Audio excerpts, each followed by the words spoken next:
Adventurers make plans. Worlds deal with the fallout. The folks at Good Plans, Bad Dice present a new live play podcast using the Dungeons & Dragons 2024 5e rules. We blend chaos, sincerity, dark moments, and inclusive storytelling. Welcome to the world of Good Plans, Bad Dice. Previously on Fractured Fables, the party interrogated Ricochet, a bandit foreman who was way more terrified of his boss than he was of them. After giving up everything he knew, Rick left his fate in the party's hands. While the others walked away, Everett stayed behind to make the hard choice. Morty lingered too, offering ghostly moral support that Everett couldn't see and, despite his best efforts at spectral scribbling, she never noticed. With that grim business settled, the party pushed onward, heaving open a massive set of doors to reveal something none of them expected. An entire abandoned Drow city dedicated to Eilistraee, filled with artwork celebrating Drow freedom, and moonstone, a mysterious substance that doubles as both a powerful intoxicant and an anti-magic field. Now, standing in a city long abandoned but scarred by signs of battle, the party has only one path left: forward. What secrets await in the ruined city ahead? Find out next on Fractured Fables.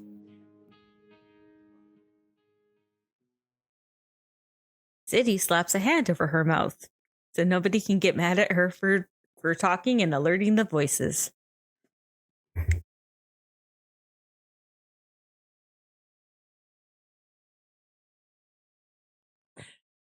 Charlie's gonna whisper. This is my whisper voice. The minute you open your mouth, Everett puts a finger in front of her lips, casts message, says, "Don't you fucking dare." Replies to the message in her head and, and says, "All right, I forgot we had message, okay?" And stays quiet. Can you all roll investigation or perception for me? Is that perception or investigation? Whichever one makes you happy. Yeah, you can do Arcana if you want to. 22 investigation. Okay. 16 perception. 10 perception. My dice hate me tonight. That's all right. Mine hate me all the time. Don't worry. I think I'm going to go with investigation. 11. Okay. So for City and Everett, you rolled high enough. I think. Well, wait, Ami, what did you get on perception? I'm so sorry, I forgot already. 10. Okay. Yep. So City and Everett, you rolled high enough. So I'm going to give you a couple of things. One of the first things you were able to realize is, while yes, you do hear these voices, they're not just standing in this room with you. There are some kind of rooms off the side of this, and there's stairs that go down. So what I didn't send in a little map, because for chat out there, I don't typically use maps because we all have brains and I don't want to. But I did send them pictures of a map. So for the people who like maps, it can help them, which is why Sassy kept saying numbers, because the rooms are numbered on that map. Towards the back of this, there's a couple of staircases that go down on either side of the throne back behind you. You notice over where there's the candles, there is a journal, like a notebook. And I'm of the assumption that someone is going to pick it up. You rolled high enough to know it's not going to explode if you touch it. So you're able to pick it up. And one of the things you see is it's almost like a ledger more than anything. You do find, I will give you one thing you find extra special. There's 10 gold pieces on this table. If someone's like, I need 10 gold, there is 10 gold sitting there. And the ledger, it looks like it's actually Theron's ledger is what you're kind of seeing. The one the guy was talking about, his boss, who Ricochet did not seem to think was here. And there's a couple of things that are in there, and it contains a lot of notes about how much like moonstone and moon dust they've actually been able to mine out of here. It is a lot. And it doesn't seem like it's that old. It's only going back a few weeks, like maybe a month that this like has been in here. But it seems like the ledger itself has really only been getting updated. it started about maybe a month ago, and then starting about a few weeks ago, it becomes a little bit harder to read and it gets a little bit less legible as it goes on. The margins are kind of filled with like scribbles that have notes, including phrases like, "It sang to me. I can hear it. We must progress further." And then there are a few pages that have these weird little idle doodles of little things that have multiple legs. Is what I'm going to phrase it as, is the best way that I can phrase it. We know what it is. I just cannot phrase it in any other way that I feel is appropriate to say. So for your roles, the things that you're able to kind of notice, I will tell you, is it looks like there are 4 exits in this room total. There's one left, one right, and then the 2 behind the throne where the stairs go down. The left tunnel is completely collapsed and it is impassable at this point. You could probably like get some dynamite and blow it out or like dig it out or whatever, but it is, from where you're seeing, just collapse. You rolled high enough for that. And as you're kind of over, like looking at the throne and looking around, you are able to get an idea that the footprints of the group that it was in here, it seems like they have gone through every path in this area. Like it seems like they have worked into the side rooms, down the stairs. They've gone a little bit of everywhere. But one thing that you're able to find is with what you two rolled is that it seems like the more recent footprints are heading towards the room to kind of the right tunnel, like the most recent footprints. So if you're looking at the throne, the hallway to your left collapsed in, a set of stairs on either side that go down that kind of continue into this place, and onto your right is where it seems the most recent footprints are. And if you kind of listen over there, you're able to see, and you have enough time to kind of do this, you're able to see as you kind of look at that right tunnel, you see a couple of what appear to be bandits, basically, like the guys you saw before. We're just going to keep calling them bandits because it's easier to call them that, because I'm not going to call them miners, because they're definitely not here on a legal expedition and they're not doing anything they should be. Not that all mining's legal, but you kind of see them. They don't see you by any means. They're in their own world, but you are able, for City and Everett, you can overhear this. The other ones rolled a little bit too low to kind of overhear this. So from where you're at, you're able to overhear. One of them just says like, Darren's really just freaking pushing hard in here. Like, I can't even understand this. I mean, this room alone has enough freaking dust to last us for 6 months. And the other one's just like, I don't know. If you ask me, she's probably been hitting that supply of hers a little bit too much. Don't tell her I said that, though. And it kind of goes back to the first guy. And he's like, of course not. You can't really blame her, though. The rush you get on this stuff is so insane. You got to try it.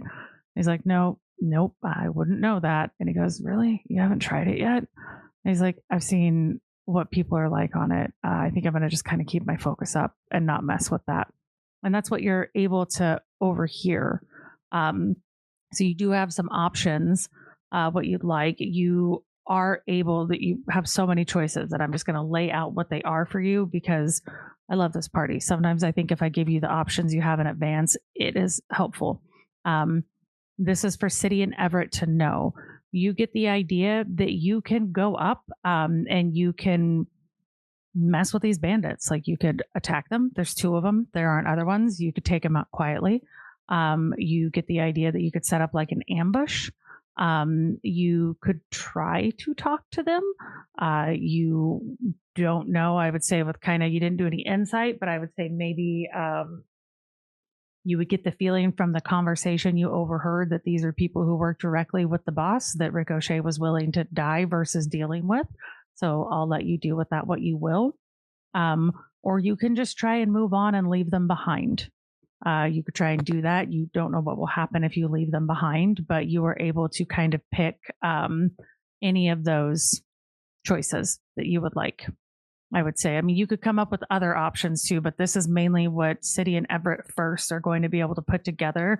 I will give you that where they're at right now to be helpful and people not have to cast message repeatedly. If you whisper or stay quiet, they're not going to be able to hear you. I will give you that. But I do want everyone specifically, before you make the decision, to just roll Arcana for me. Very specifically Arcana. Morty will roll it as well, because Morty's with you. Morty, you sexy 14 Arcana. 14? How'd you do, Charlie? Nat 20. Nice. Fucking I had a 14 and it went down to a 13 because it's a smart stat and I ain't got those smarts. I got a nat 1. Shouldn't have refreshed. I told you not to. We got 2 nat 1s tonight. I got 1 I got to deal with. Well, we got a nat 20. We got a nat 1. We got an in the middle. I would say for those who kind of landed like on the lower scores, this doesn't include you, City. Not that like Everett and Ami were that bad, but I would say you get Everett, like for your 14. You kind of feel like you have a pact, so you get like kind of magic handed to you, and you're not sure if it's because you're in the Underdark and Liam's like dealing with whatever he's dealing with, but you notice it's not as easy to like grab your magic. For our nat 20, and I'm just going to say for Morty as well, Charlie, you and Morty are able to work this out. He did not get a nat 20, but he did get a 22. So he at least rolled high enough to kind of figure this out. You're able to figure out that this being made of the amount of moonstone that it is, you are all standing next to an anti-magic field currently. And with your nat 20, I will give you that it comes 5 feet off of this throne exactly. I will give you that because you got a nat 20. And so I will give you that extra, that not only do you realize that it's an anti-magic field exactly, if you step just over 5 feet away, you will be able to grab it, but you are not able to use any magic around this, as it's an anti-magic field and it kind of just kills casting. Now, I will say there are some kind of caveats to how that works, that I don't know if your nat 20 fully works on that, but long story short, I will say, without going into all of the full details on how it works, you would kind of get the idea that if there's enough of this moonstone kind of put in an area, without the other ones use like a way to kind of make it work on a shield, you would get the idea that just the sheer amount of moonstone that is here just emits like an anti-magic field. And it does like a proportional radius, which might help you in the long run, that this whole throne is doing about 5 feet off of this throne. Is making anti-magic around it. This means that no spells can be cast within this area, and any magical effects are gone the instant that you've gone into this area. That includes magical weapons, that includes armor, and so anything in there is just dead in that moment. And so Everett, even with your 14, I don't know how this would work on this one. And it's something that we'll have to think on how we rule, because you're not going to die. I promise. You look so concerned when I said that. Grim is a fae that you summoned as a familiar with magic, and this kills all magical ongoing effects. So I don't know how to rule that. But I can give you it. So spells cannot like directly affect things within this magical radius. So let's just say, Charlie, you'd be able to pick up with a nat 20 with all 5 of you standing here. Let's say someone walked in, and we'll go wizard just because we love wizard. Let's say someone dropped a fireball on all of you. This anti-magic property would protect all of you from it because it would not be able to hit you. I just don't know. I feel like in my mind, and this could be the wrong ruling, and if people don't like it, I don't give a fuck. My theory is, since he's a fae that was brought here and he's already here, I don't think that Grim disappears by hitting this, because I don't think he's necessarily sustained by magic. I feel like if you were concentrating on having him there, then he would disappear. Like if someone had like spiritual weapons up or something like that, like I feel like that would kill it. But I think since he's already here and he is kind of like a fae that you've brought in to help you out with things, I don't necessarily think that he goes away. I think he's fine. That's my opinion on that. And so you would also know with your nat 20, kind of what City was thinking earlier. You can literally use this as an anti-magic field. You can use chunks of moonstone to do it. However, you know that it has to be in a large enough quantity. Like this is a large amount to give you a whole 5 foot all the way around it, like up and above, that's emitting, like killing all magic. But you would think, and I'm only giving this because you used, you got a nat 20. You would even think that if you had chunks of these, you could literally fucking throw these as magical, like anti-magical grenades at people. And if you were to throw these and like shatter it at people, like it would probably pop off to work like an anti-magic thing. To have a huge amount of anti-magic, you do need, like I said, this is a large throne and it's only giving you 5 feet. So it takes a big amount, which might be why this is being mined for the drug properties and not so much the anti-magic properties, because you need a pretty damn large portion of it to get an anti-magic field off from it. But you would kind of think back in that room you were in with the way it was around the shield, that there is probably a way that they had figured out how to use it to set up a anti-magic kind of field on things. And that's what I can give you for that. What I got. It was more than I wanted. I'm giving you that. And I will also give you that Morty says, "Oh, Charlie, good job figuring all that out. I'm very proud of you."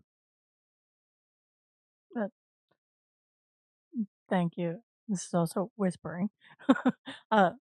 Thank you. It's very interesting that we could probably use these to throw at people and stop them from using magic. I have a very wait. Okay, wait. Sorry. Charlie didn't overhear their conversation. That was only City and Everett, correct? The guards like conversation, or did we all overhear it? You heard people talking, but you didn't hear what they said. Like it was Okay. Everett and City who could make it out, but you did hear that they were talking, if that makes sense. So, I mean, I think between all of you sharing the information, you could kind of, I'm not going to penalize you for that. Maybe I will, but I doubt it. I have a real bad idea. It's a little out there. I think we should maybe knock the gods out by giving them moonstone. Because it's gonna make them crazy. And I'd rather have someone crazy than like getting in fight and us having to kill more people. You mean crazy like the ones back there that were crazy that attacked us? Oh. I mean, I guess I didn't think that through. Exactly. I was how did you thinking like think we could. that? How would we give it to them? Grab them and shove it down their throat, or Maybe just a little bit. well, if we were able to just grab them, we could just wrestle them to the floor. I was just thinking incapacitate versus kill right now. I don't know. That's just my idea. Well, that seems like step 2. Step 1 would be if we're going to incapacitate them. I think we could just walk past them. Just walk past them. Just walk out. Yes. At least try. Okay. I like that idea. I just feel that I should really avoid that throne. I know we all are magic users, but my magic is based on healing, and I would really like to not have that interrupted in a fight. Yeah, it takes a large, quantity to produce this anti-magic field that we're kind of all feeling, I think, because we all use magic. So it's I think we should stay away from it and worry about the future, but also it could help us later. So when you said So that there was stuff that was broken off of the throne, would there be like small enough pieces that I could like grab and put them in my bag? I have just a regular bag. It wouldn't implode. Oh, but wait, anything I have in there would be. Hold on. Never mind. We need to just get some raw stone. We need to get some raw stone though before we leave, so that we can get weapons made up for us. I will say, just kind of to remind, Charlie would have been able to say that like it takes a huge amount to make the anti-magic property like this, but you could kind of throw them and it would do like anti-magic grenades, like if you threw and shattered them. However, this area you were all able to look at, this area is pretty well tapped out. And what Everett and City overheard is they have been mining this place. The most of what you're seeing is little bitty baby stones, and this is a cracked throne. But there's not, they weren't leaving stuff around just sitting there for willy-nilly funsies. Should we go back to that other room that we were in where they were mining and there was still stuff there and get some stuff before we go? Or, I mean, we could just leave that way. Unless we want to attempt to fight. I mean, we don't even know if we can fight. I mean, not. I'm not doing good with words today. I just mean we don't even know if we're gonna fight. Like Everett said, we might just be able to walk past them. Everett's already walking towards the stairs behind the throne. Fucking do it. City's following. Ride or die. You know. Charlie's just standing there talking to herself and Morty. Morty. Morty would have gone with Everett. Morty's just staying pretty close to Everett. You would notice that Morty's just right next to Everett. So, awesome. So, you're able to kind of make your way back behind the throne. Charlie, I'm going to assume that you're walking, and like you could walk and talk too. You know what I mean? So kind of working behind the throne, you realize that both of the passages, like those stairways down, kind of link into a single locked, like large double door. This door is heavy. It is very decorated with this moon dust, which is kind of looks like where they take like the moonstone, grind it down, and probably what the people were licking off the walls, but it gives it this really pretty kind of blue kind of glow to it.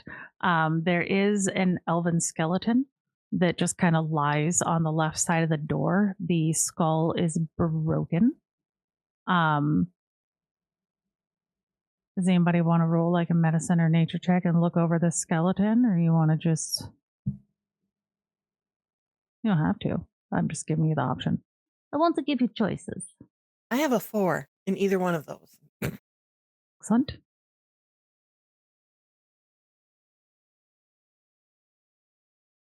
I got a 6 in medicine. Excellent. That looks like it's cocked. I think you should re-roll. You said nature?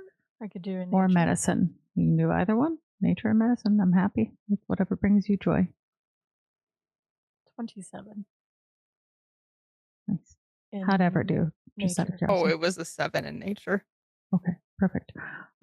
Charlie, you would be able to kind of realize that these bones have like a kind of slight malformation. It almost looks like the bones were used incorrectly,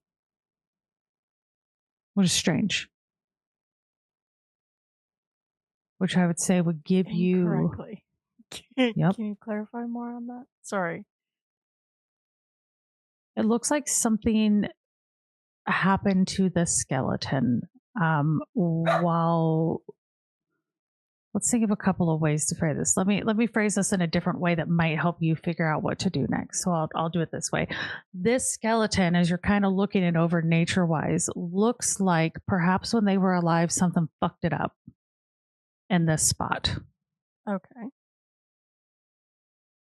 So when the elf was alive, it was normal, but then when it got to this spot, it got jacked up. Mm-hmm. That's kind of the theory that I would say that you're there. Like it looks like there's just like a bit of in the skeleton itself, which is hard to tell because there's nothing there to look at. You're just looking at a skeleton, so it's kind of like malformed in like some places that just look like they're incorrect is what's happened to it. Did I say it in a way though previously that helps you, the player? Okay. Interesting.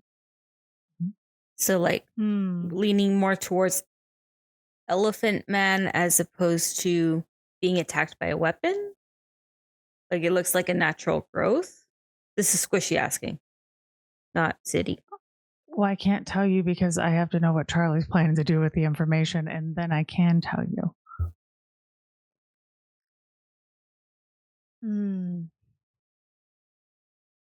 I mean, I think she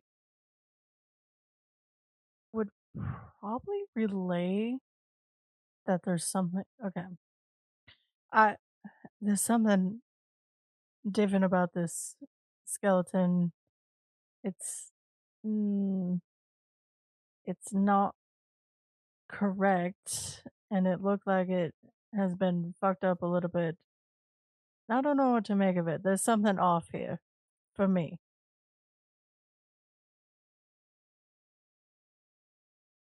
Not Elephant Man, Squishy. That's what I will give you. Not Elephant Man. Charlie don't have horse bone. and touches it. Charlie Are you sure you goes don't up lick and it? touches the skeleton. Mm-hmm. Nothing happens. Okay, good. For Everett, we're gonna say roll for initiative. I know I didn't. I know I didn't get like high enough in the nature or the medicine, but I guess where my brain is going is, could they have used like this moonstone as like some sort of, like you have metal that replaces a hip or something like that. Like it was something that they used to replace a bone or something, and it deformed like it almost like it created a, like an abnormality within because of that. But I don't know. I'm not smart enough now to know that. So Charlie shared that out loud, so you all know what Charlie knows. I will give you this. As you were looking at this, let me give you some more information about the skeleton, maybe just a little more to help you. Its skull is broken.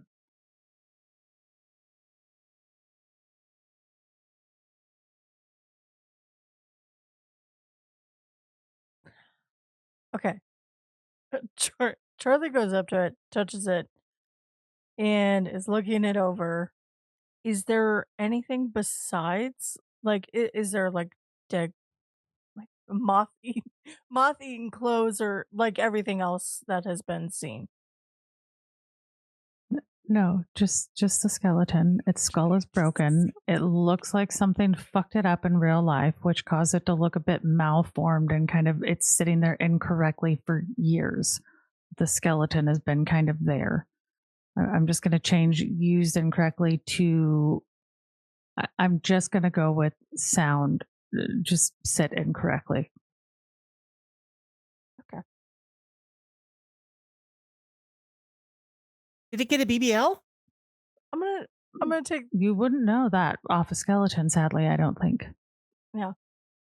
Okay. Weird, I want to know, does Everett have any thoughts? Because you've heard all of this. Everett has heard all of this. Everyone has heard all of this. City can have thoughts. Ami can have thoughts. Everett can have thoughts. Everett just hasn't had a thought in a while. Not mentally, just out loud. So.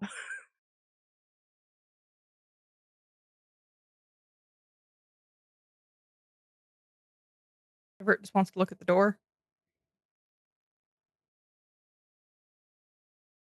Well, maybe the dust made somebody go absolutely boo-hoo bananas and take whatever weapon against this poor person and crack their head open.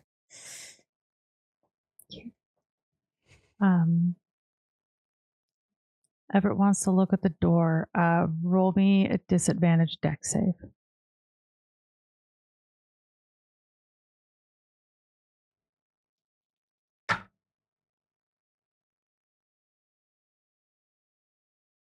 Ten. All right, you all see Everett go flying. Charlie, you're the only one who can see this as Morty tackles Everett to the ground. And Morty looks at you, Charlie, and goes, "Oh, I thought I taught you better than this, Charlie. I'm so disappointed in you."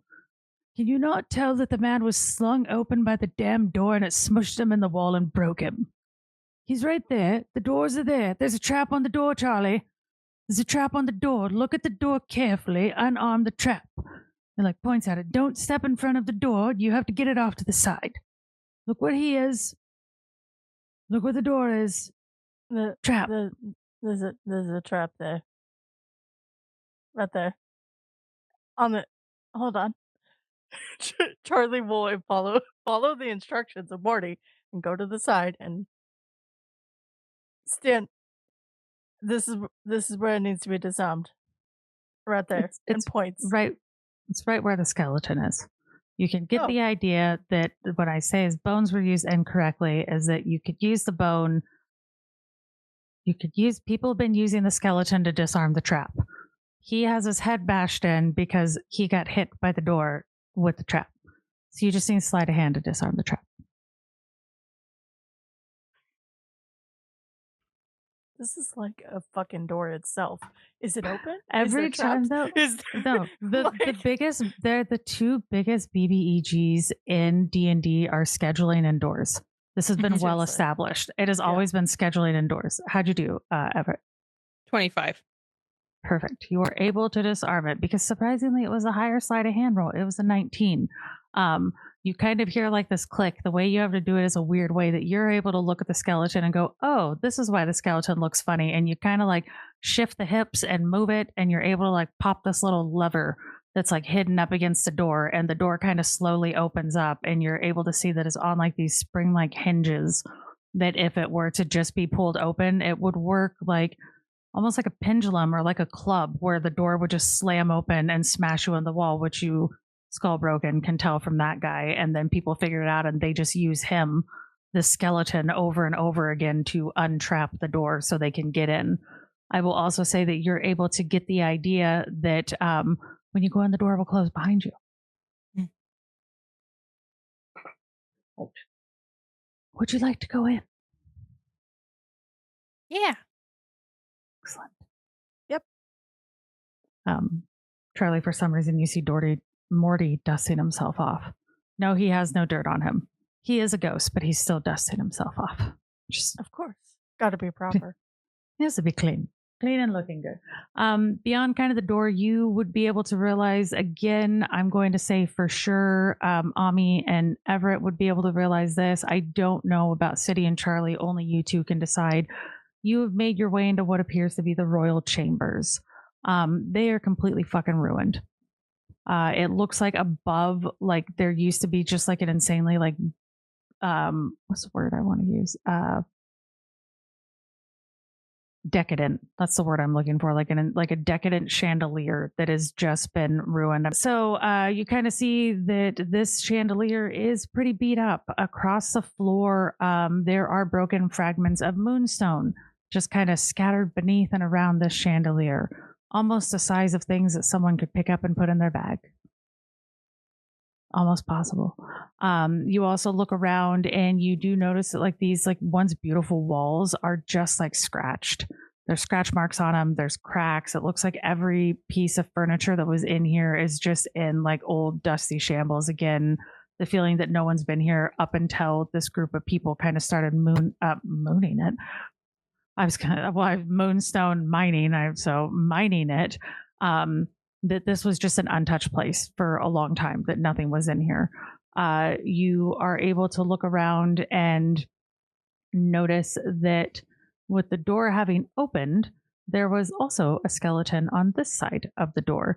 This does not look the same. It doesn't look like a skeleton that had anything really done to it. It just kind of seems like it was, that it's just kind of like, why can I not speak? I'm sorry, my brain gave up on me. It's kind of like slumped down against the wall, like on the other side. So you've all walked in, the door is kind of closed behind you, and you notice that like on the side on a wall, there's like a skeleton that's kind of like slumped up against the wall, like it looked like it gave up there. And you also notice that it is dressed in a really, like, even though they're old and they look really fragile and very destroyed, it seems to have been dressed in very nice robes, like really, really nice robes. if you want to roll, like, you could do investigation, perception. I mean, you could try and insight it, but it's a skeleton. I don't know if insight works on this. I'm trying to think of other options. You could try history. If you want to history it, I could give you that as well. So I could say maybe investigation, perception, history. I'm trying to think of another way you would look at old tattered robes and get information, but I think those are kind of, if you can think of another thing you want to sell me on, I'll buy it. I'll bite. 11 on investigation. Shouldn't have refreshed your D&D Freaking Beyond. finally got a nat 20, which makes it 25 on perception. Y'all have rolled more nat 20s tonight than I think you have like in the whole game. So you're This is the first really good dice roll I've had tonight, so. I just mean just the whole party. You take inspiration for it. I'll give you something. I don't know what yet. Who fucking knows? I'll just tell you the ending of the whole campaign and we can be done with it. That's just how I'm going to go with the nat 20s. There you go. It would confuse you so much if I told you the ending right now. You'd all be like, what the fuck? That doesn't make any sense. And I'd say, exactly. That's why I've told you. Maybe it's a lie. How'd you do, Weird? 26 investigation. Okay. Dirty 20. Dirty 20. All right. Okay, here we go. So we are going to say you will find, we're going to start with Ami because you got a nat 20. You were able to get a look and kind of see that it looks like their name was Obza Perdre. I'm just going to go with Perdre. That sounds like a good name. I didn't pick this name on this one.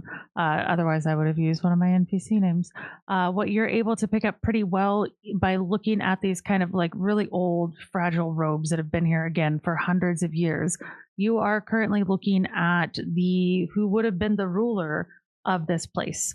As you look around, Ami, specifically, you find a very small little bit of what looks like kind of a notebook, and there is not much in here, but you see one thing that you're able to see is the name, and then when you kind of turn it over, does anybody speak Elven? Out of curiosity. Okay, this works very well, especially because Ami is the one currently reading this. You see, and you're able to read this for everyone. It says, already, moon shadow is falling. More and more of our people flee into the Underdark by the day, clutching handfuls of moonstone. We believe the stone was a gift from Eilistraee. Many have abandoned that idea with their faith and reason, but I must believe that Our Lady would not forsake us. So it's something that you're able to kind of see in there. So one thing that you can pick up is that this is something also for like Everett and for Charlie. You would see all of this because we're not quite at the nat 20 stuff. One thing that you do notice, I think, is inside their mouth is the remnants of their crown. And their crown, it's the remnants of it in itself is carved of moonstone. Several of their teeth are broken along with the crystal. And it looks like they were literally trying to eat their own crown before they died.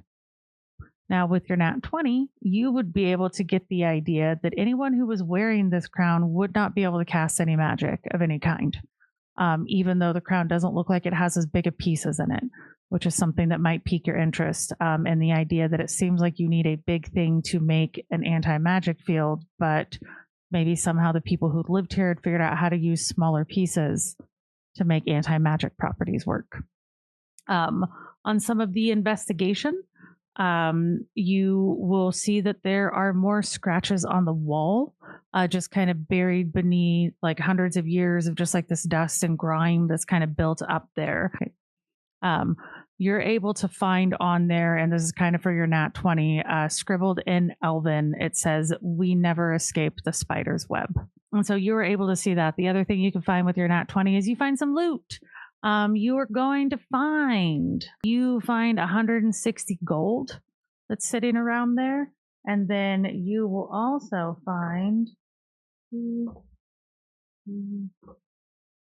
5 gemstones, and they'll be worth 50 gold each. And then I just need you to roll me 1d4 and 1d6. Okay.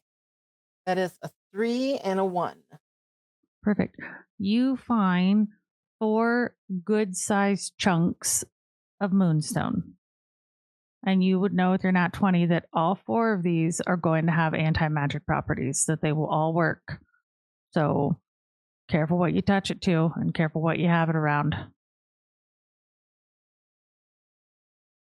And that is what you're able to find in here. Kind of after this, you realize that you have this hall kind of just goes past here, like the way, almost conveniently, as though someone drew this a really specific way. It's almost like it kind of just goes. I don't know why that would ever happen.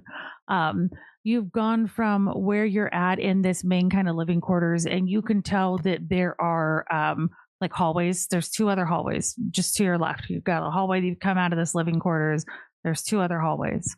You get the idea, because you're all smart cookies, without needing any rolls on this, that it is very likely that down each of those are living quarters for other people that would have lived here. Not just this person who evidently ruled this place that you now know the name of, that it was Moonshadow is what they called it. How convenient. Moonstone and Moonshadow. I love that. But you are able to see that there are other living quarters. You can go down there and look around. I will tell you, with the nat 20 that was rolled, you're not going to find anything hanging out there waiting for you, but you can go see if there's anything of interest down there. You don't have to act it all out. We can just make some rolls and I can tell you. Or you could say, fuck it and move on.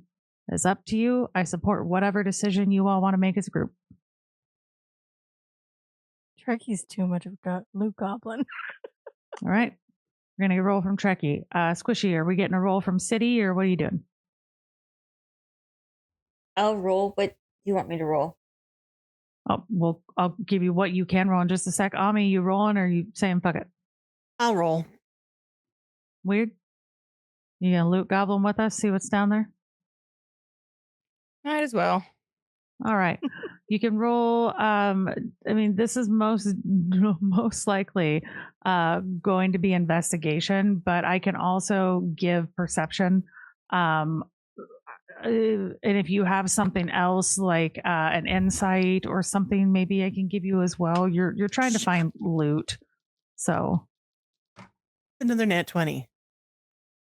yeah, I don't know. I think y'all are cursing me. This is why I'm gonna have to start in combat and kill you all. And it was the green one too, so I can't. I'm using inspiration. You're my favorite right now. You don't have to, Squishy, because Sassy just got a nat 20, so it's going to find so much stuff already. Don't worry about it. You guys share everything, and if you don't, then that's we'll just have to kill Ami in her sleep. Because Ami's picking this stuff up.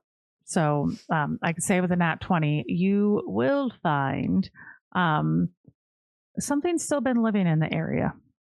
Many somethings. There's kind of waste that is piled up in the corners. There are fabrics that are piled through kind of like rough, nasty nests. There's still elves living down here. Alive ones.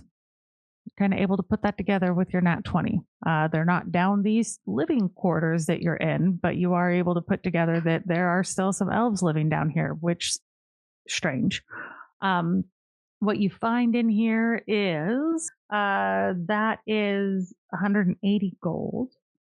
You were going to find a fully functional yet slightly soiled robe of useful items, which is very fun. You also find an immovable rod. So, and you can. I'm trying to think how nice I want to be. It's a tough one.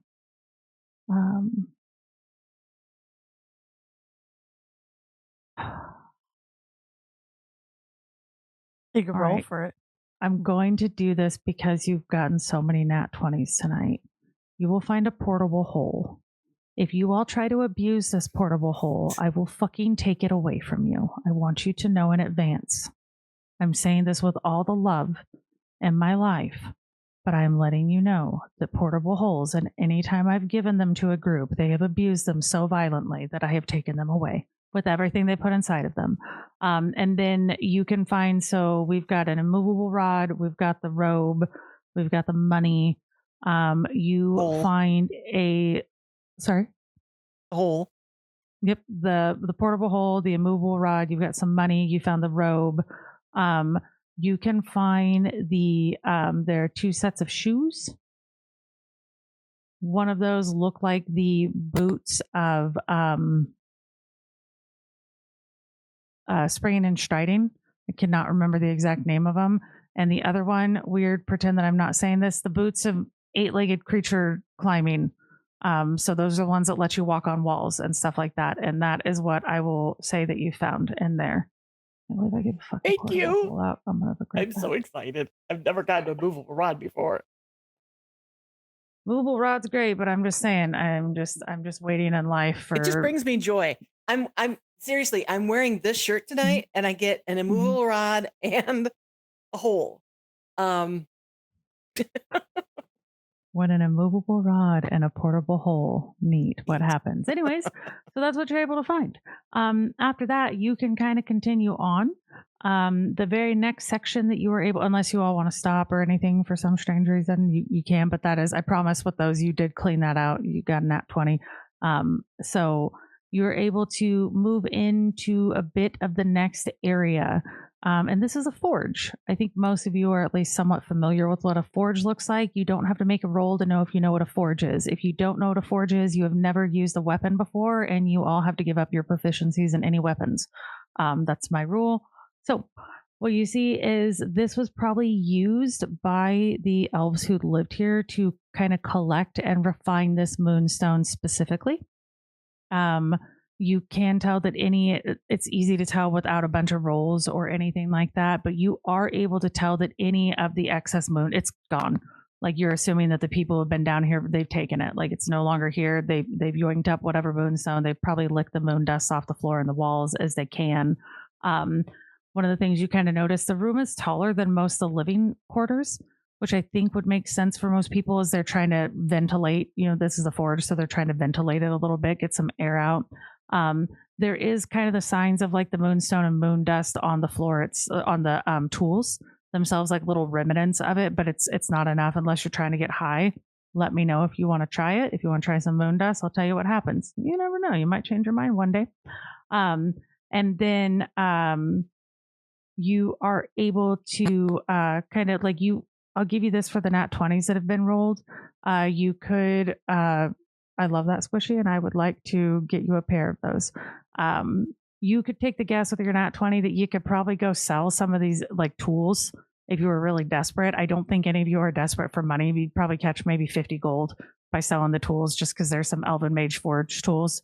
But then the last thing is you're kind of after the forge, you kind of head down towards the end of the hallway. It looks like that hallway you've been walking down is reaching an end. If you could all just roll me perception. It is going to specifically be perception. I will not give you another roll on this one.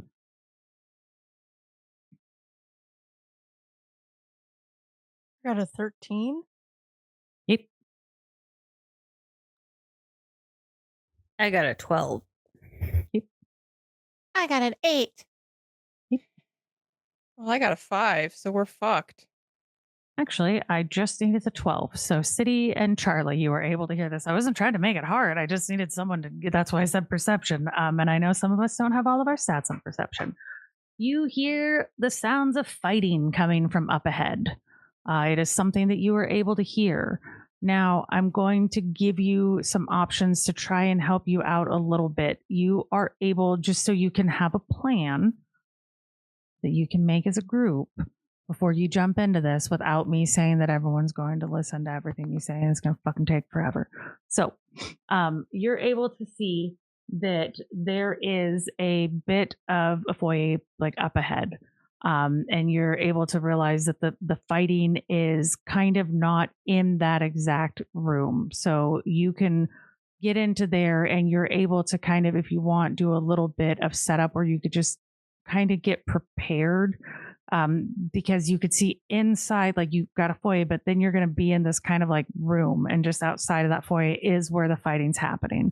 So without rolling a bunch of stealth or anything, you're able to get up a little bit because fighting's loud. So I will say some of the roles that I would say is you could do some investigation, you could do some religion, you could do some history. are kind of the ones that would be the main three that would fall into this to see what you can or cannot figure out.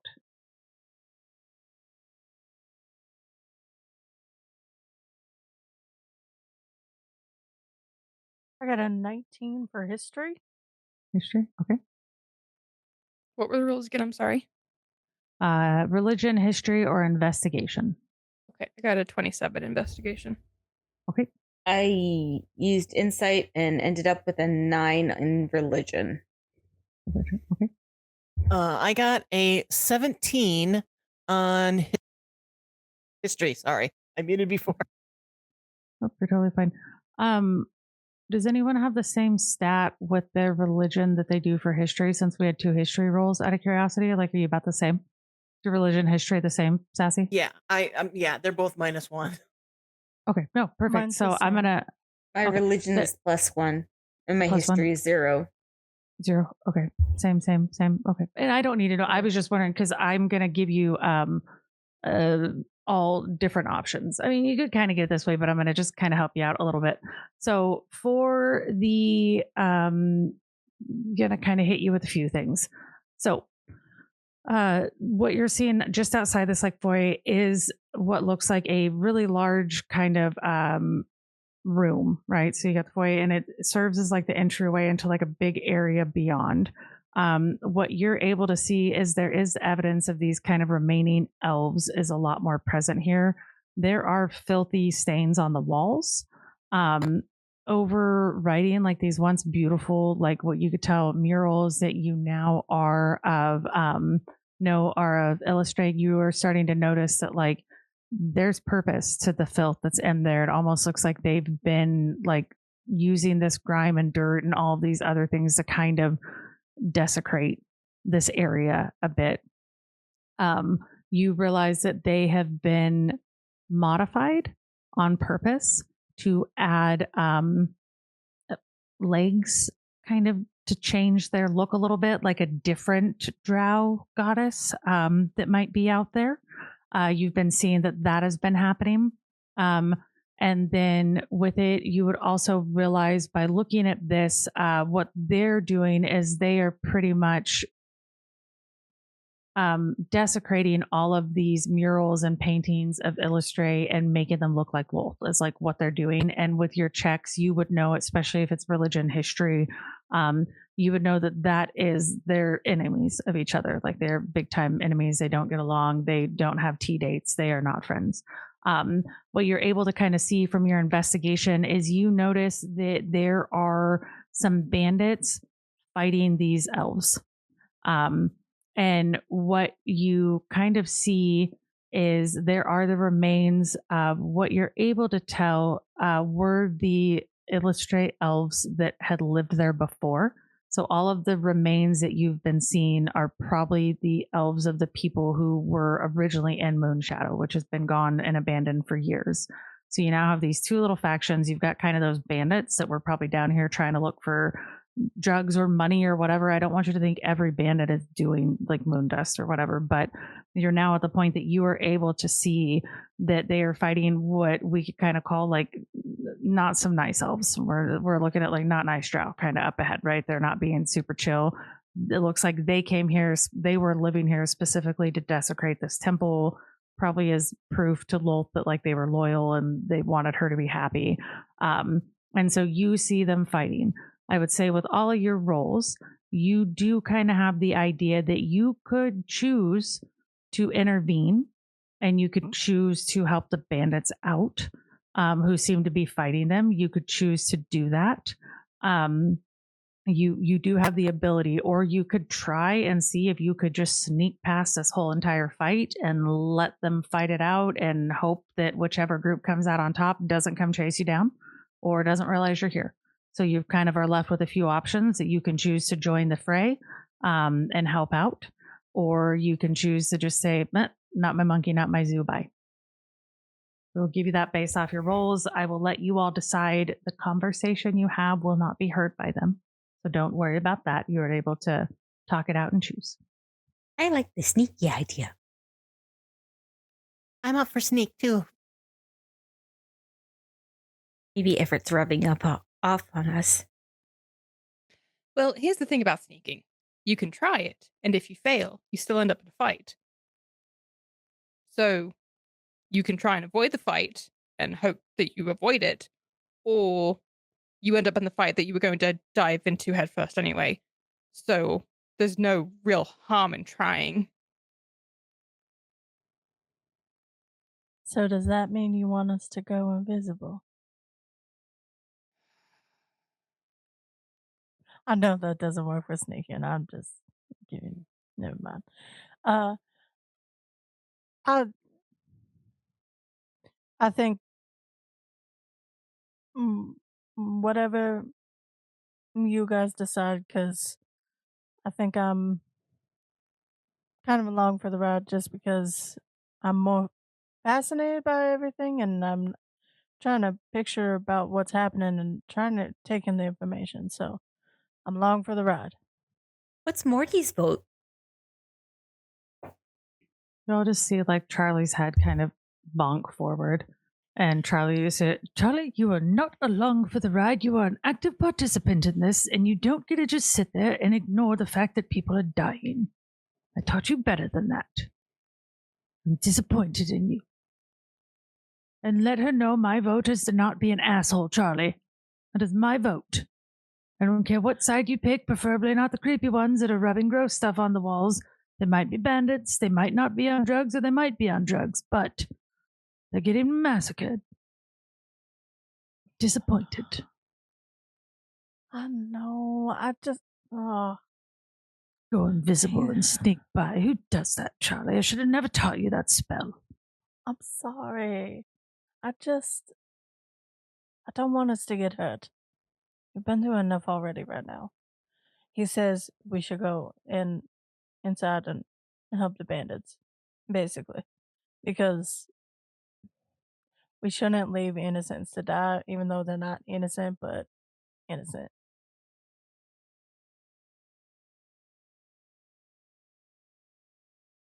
Yeah, that's not exactly what I said, but it was kind of close. It's always kind of close. Do we know how many are in there? I mean, there were the 2 bandits, correct, that we saw before, or is this a whole other group of bandits? This is different because you haven't gone all the way up there. And so I will say that you're able to see, it looks like there's only 3 like drow up ahead is what it looks like. It just looks like there's 3 of them up there. And then you can't fully get the view on the bandits, but it looks like there's maybe 4 of them. It doesn't seem like there's a massive fight. It looks like there's about 4 bandits and about 3 drow from what you're kind of getting. You haven't gone in the room, but with what all you rolled, that's kind of what you all get the feeling of. This is not a huge battle happening. About 4 bandits and about 3 drow.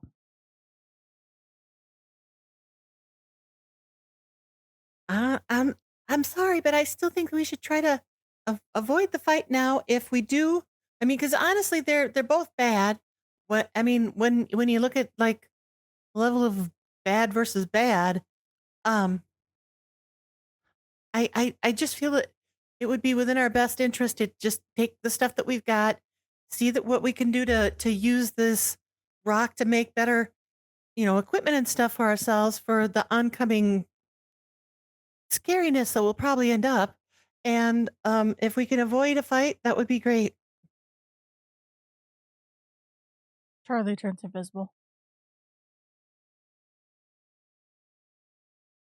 And she goes to the door and tries to see if she can sneak in. And with the fight? Yep. Okay, roll stealth. Okay.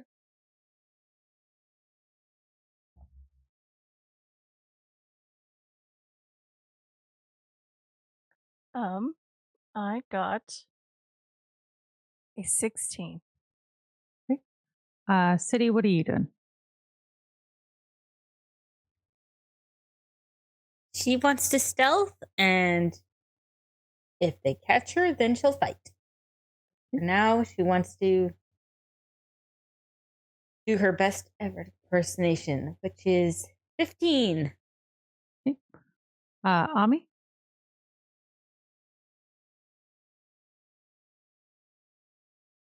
Ami wants to stealth.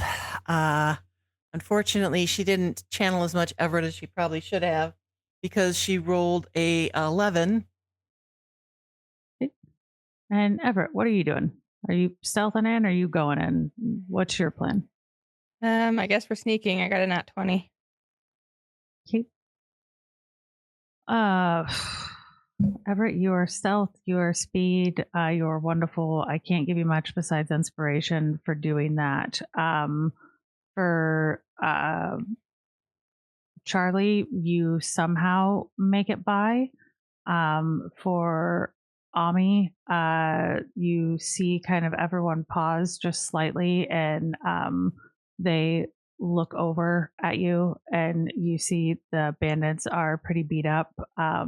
And there's one of the elves that's pretty beat up, and they kind of look at you, the bandit side, and a girl goes, "Please help us. We're just down here because we needed money. Please don't leave us to die. Where are you going?"